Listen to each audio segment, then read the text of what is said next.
Welcome everyone to Teffla's Sealed Only Adventure.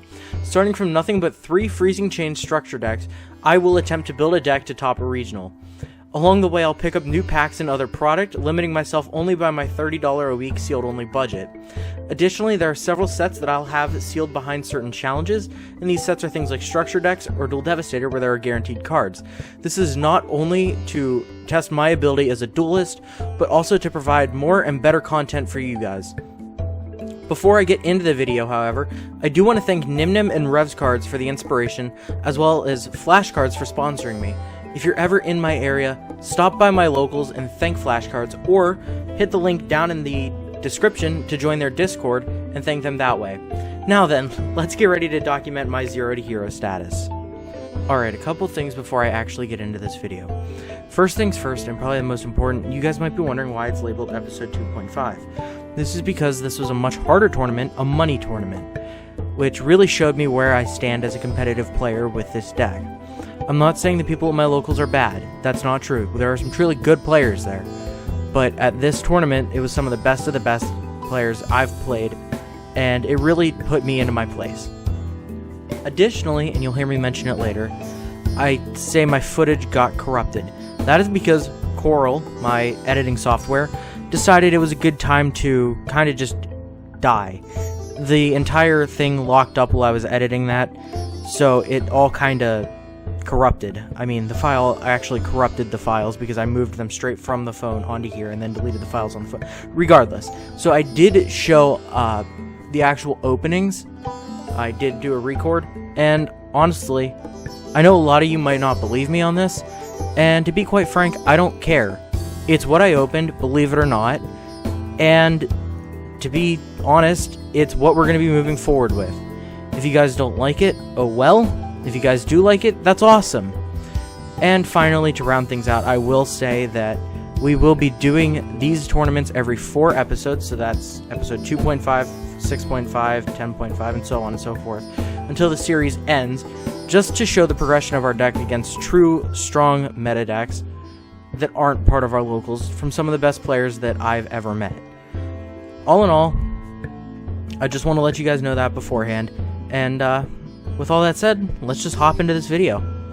Alright, so I was editing the footage of my pack pools for the money tournament that I took on Sunday, which is part of the reason this is also late. Apologies. And the files corrupted because Coral decided it didn't want to work, and it corrupted the files that I had moved from the SD card in my camera over. So I figured I'd just give you guys a rundown. I managed to open 4 boxes.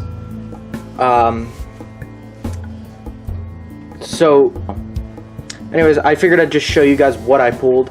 I promise this is all 100% genuine. So I pulled 2 secrets, one of which is the Starving Venom Fusion Dragon. Beautiful, beautiful. The other one being Subterra Nemesis Archer. I pulled 1 Ultra, which is Crystron Sentry. Beautiful card. Getting into the supers, which is also part of the promos. A few of them are missing. Like I said, this is a little bit later, so I did kind of lose 3 of them. But anyways, we have Dystopia the Despondent, the Phantom Knights of Rank Up Magic Launch, or whatever it's called, Dystopia the Despondent, Spiral Master Plan, Crystron Rion, Paleozoic Opabenia, Crystron Rion, Relink Karibo, Crystron Rion, Volochemicritter Method Draco, Crystron Amatrix, and Spiral Resort. Those are the supers that we have access to. I think that the choices that I made in my deck for this week is actually kind of stupid. Super Heavy Samurai Soul Peacemaker, Performapal Whim Witch, Space Dragster, another Soul Peacemaker, Aromatherapy Rosemary, Spiral Mission Assault, Protoplant Flytrap, Red Eyes Insight, Super Heavy Samurai Ninja Suratobi, 9 Pillars of Yangzing, Charming Resort Staff, and Constellar Tempest. And then I'm not going to read the names of the commons, I'm just going to page through them so you guys can see everything.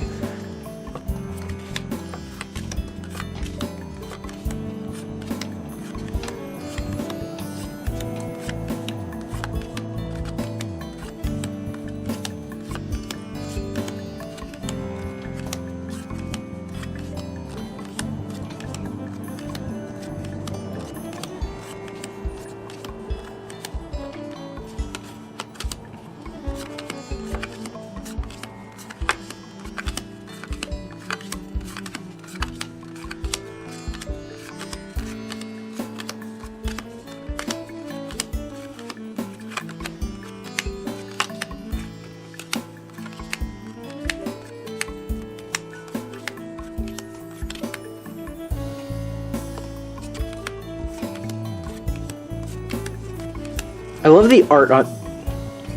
Topical irony. I love the art on some of these cards. The Crystron cards.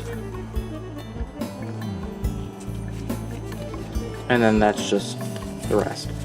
Oh, wait, that wasn't... Hold up. Okay. The rest. So, whether or not you guys choose to believe me, it doesn't matter. The fact of the matter is, this is my pulls. This is what I have. I don't know if I got incredibly lucky or incredibly unlucky in my pulls, but I just know that these are what I got. I didn't make the smartest choices this week, and, well, you guys are about to see that. Gonna be honest here, guys, I have no idea where the footage for the deck profile is, so I'm just gonna tell you guys pretty much what the changes were that I can remember. I might forget a few, but if I remember correctly, I put in 2 Paleozoic Opabenia, which was not a smart choice. Left out the Crystron that we pulled, the ultra rare Citri, which was also not a smart choice, but put in 2 Dynamiscus, as well as 1 Smiger, 2 Rion, and 2 Parasortal. And that was to make up for whatever we might have had that I felt was missing at the time. And I figured that the 2 Parasortal could allow me to go into Opabenia and use it to its fullest extent. I once again was wrong. However, there was one other change that I did make, or rather didn't make, that I should have made, and that was Crystron Amatrix. I completely forgot when I was building the deck that I actually had one, therefore not throwing it into the extra deck. So, do I regret it? Yes. Did it make a whole lot of change in my opinion? Probably not. But now that I'm done with whatever poor excuse for a sorry this is, let's just hop into the reason you guys all came here, which is the duels. Alright, game 1 at this new tournament in a different place. I checked to make sure the camera's on and everything, but I don't know what I'm going against, and to make things even more confusing, we have similar sleeves. But I know this guy in real life. He's a really sweet guy. He's helped me out with a couple things. And he lays down Fire Formation Tenki, which kind of leads me to wonder, you know, what deck could I possibly be going against? I could be going against Zodiac Eldlik. I could be going against fill in the blank. Any assortment of decks could be coming my way. Could be Bird Up, and then he adds the Zodiac. So I know that I'm going against Zodiac at this point. There's little doubt in my mind that it's some sort of pure Zodiac or Zodiac Eldlik. But that said, it being Zodiac, I got nothing. Not to mention the hand I opened was bad. I think I opened double Cryomancer, double another card that's only good at 1, but game 1 went really, really quick. It lasted less than 5 minutes, and in that 5 minutes, I managed to just get completely joked on. It wasn't even funny. So, hopping into game 2 here, I decide to take the first move, and I know kind of what my opponent's playing. They're at least running something zoo, so I attempt to go with my combo and add Revealer. I figured Revealer would be the best choice here because it's my main combo starter, and it's kind of the card that I want to see. That and the other ones that can special summon themselves are the cards that you want to see. So, with all that said, I take a moment to stare at my Smiger, see if it has any use, and realize it's absolutely useless to me. So, I normal summon my Revealer, and attempt to use its effect by pitching Smiger for cost. My opponent immediately impermanences that, killing that section of the combo. I activate Winds over the Ice Barrier, thinking they had used their only negate, tribute off my Revealer to special summon a Defender, my favorite boy from the deck. That's such a cute little doggo too. But I do eventually special summon him from the deck, hoping to get the other half of the combo off so my opponent at least can't attack me this turn. At least not without extending some extra resources. And everybody says, you know, Ice Barriers are bad. While they aren't the #1 competitive meta deck, I will not say that they are bad. They do have some neat combos now, and I activate Freezing Chains of the Ice Barrier right there. attempting to bring back my revealer only to be hit by the bell, which I was not saved by the bell. He uses it, it negates the apparent activation of the card, therefore forcing the card off of the field, and it goes to the grave. A little fun fact I didn't actually know. So, thoroughly out of whatever combos I might have had at this point, I kinda think, sigh, and pass the turn off to him. That said, it was the beginning of the end. I found out later he was running Pure Zoo, so he had the space for every hand trap in existence, and whatever other gimmick cards or one-ofs he decided to run, but he activates Thoroughblade, and it just didn't go well.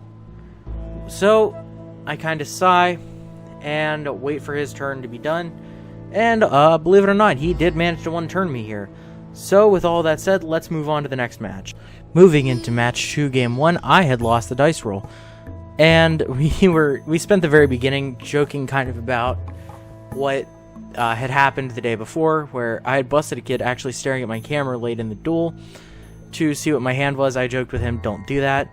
But he activates Magical Meltdown.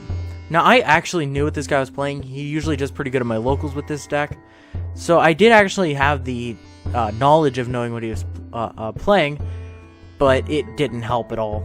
He summons Alistair, searches for the invocation, and I know that he's running Dogmatica Eldlik Invoked. Although he did mention wanting to sell the deck, or at least put the deck down for a while, because it was just kind of the repetition was getting to him, and he wanted to play a deck like Bird Up that was a little more fun in his opinion. But he tributes off his Alistair to go into, I believe, Almirage. Yeah, he goes into Almirage, and then he immediately goes from Almirage into Gardena, if I remember correctly. Well, this was a couple days ago. But from here, he activates the invocation, and goes with Alistair plus Secure to go into Mechaba. And I'm not gonna lie, I don't like that card. I actually despise Mechaba. He then shuffles back the one invocation to bounce the Alistair back to hand. We discuss where to put banished cards for a split second while I'm shuffling his deck and he's putting the card back in his hand. And then he just kind of destroyed me, if I'm going to be honest. Like, there are so many plays that I couldn't do because of Mechaba, but he activates Cursed Eldland. That card is unnecessarily expensive, in my opinion, but he adds Eldlik here after looking at his hand a couple times. Not really sure why he looked at his hand. I don't truly know what Cursed Eldland does. I just don't think that it's worth the money. And then from here, he just kind of does his Eldlik plays. And I realized very, very early in this turn, well before this, like right around the time he summoned Mechaba, that I don't actually have a play for this. Like, I don't have outs. I'm just kind of screwed. He can do whatever he wants, and I got nothing. So I cry a little on the inside. And I do believe that this game, I actually couldn't manage to do much of anything. He kind of just destroyed me. And that was that.